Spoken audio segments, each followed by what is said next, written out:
Buonasera a tutti e bentornati a Liberamente, variazioni e scorribande qui su Radio Libertà.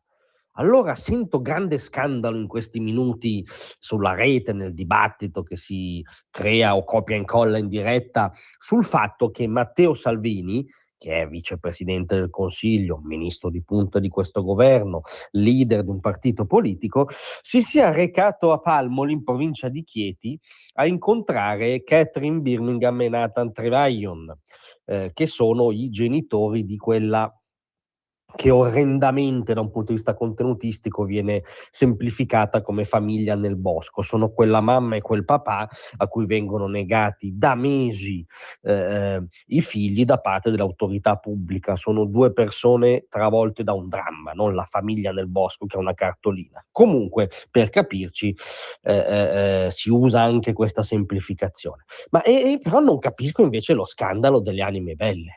Cioè bisognerebbe mettersi d'accordo su che cos'è la politica e forse anche ascoltare, no, la radice delle parole. La politica è cura della polis, è ricerca del modo migliore o meno peggiore, spesso diciamo in democrazia, di amministrare la polis, di prendersi cura della polis, di dare forma alla convivenza civile.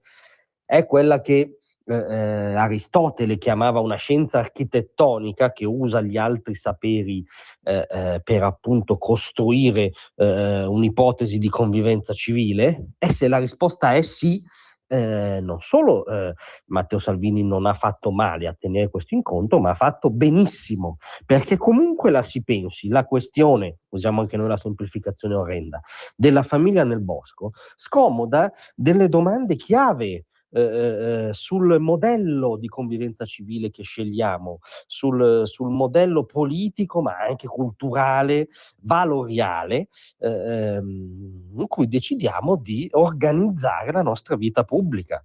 Per esempio, spalanca domande come quella sulla precedenza da assegnare alla costruzione necessaria ma artificiosa dello Stato, oppure a quel luogo naturale, concreto della vita che è anzitutto la famiglia. Scomoda la domanda delle domande: esistono limiti per questa costruzione detta Stato? Ci sono delle zone inviolabili o che non giustificano un'irruzione, diciamo, al massimo grado di quello che chiamiamo Stato, e via dicendo. È veramente una vicenda specchio delle domande fondamentali che riguardano il nostro stare insieme. E quindi non si capisce lo scandalo, anche perché Salvini, a giudizio di chi vi parla, giustamente ha incontrato Catherine e Nathan in una modalità di ascolto.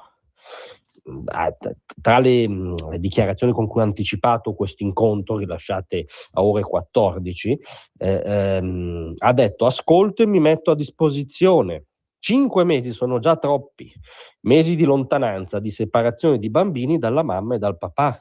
Non occorre essere psichiatri o psicologi per capire che questi bimbi sicuramente stavano meglio insieme con i loro genitori.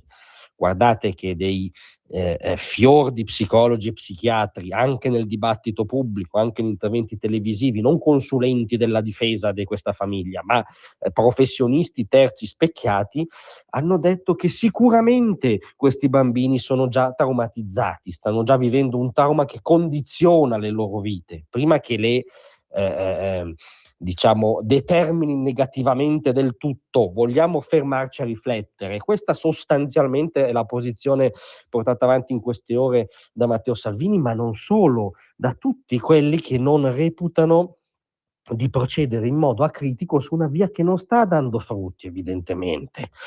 Ha aggiunto ancora Salvini: non capisco veramente come dopo mesi di fallimenti di questo sistema non si capisca che si sta facendo il male per i bambini. E poi un punto importante, se parliamo di politica: portare via i bimbi alla famiglia è l'ultima delle opzioni, questo l'ha detto più volte anche la garante per l'infanzia Marina Terragni, peraltro che ha una storia da attivista femminista, quindi non una bieca reazionaria annidata nel focolare della famiglia reprima. Insomma, ammesso questa caricatura abbia senso. È l'ultima delle opzioni. Allora la domanda è: questi bambini vivevano all'interno di uno stile di vita eccentrico, discutibile, che chi vi parla non praticherebbe per mezzo secondo? Sì, ovviamente. Per inciso è però lo stile di vita in cui nella retorica, a cui si inneggia nella retorica, no?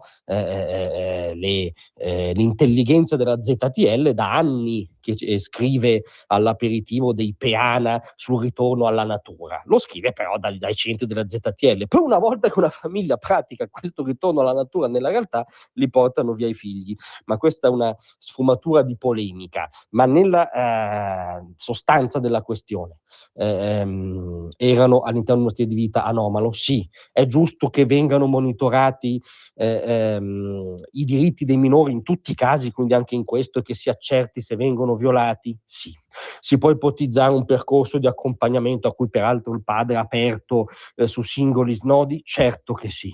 Si arriva a sequestrare i bambini, a strapparli dalla famiglia, in un paese in cui peraltro si chiudono gli occhi di fronte alle condizioni igieniche, sanitarie, legali di abbandono scolastico in cui purtroppo versano tantissimi bambini nei campi rom? No, è qui la sproporzione. Il tema è la sproporzione ed è un tema per eccellenza politico e che un politico si deve porre, forse più dei decimali del rapporto deficit-PIL che appassionano tanto gli eurocrati e gli eurolirici. Questo è un tema per eccellenza politico e quindi speriamo che non solo si tengano incontri, ma che la politica rifletta, e quindi ben venga la visita che ha fatto Salvini, ben venga qualunque politico si interroghi su cosa sta facendo la polis a questa famiglia.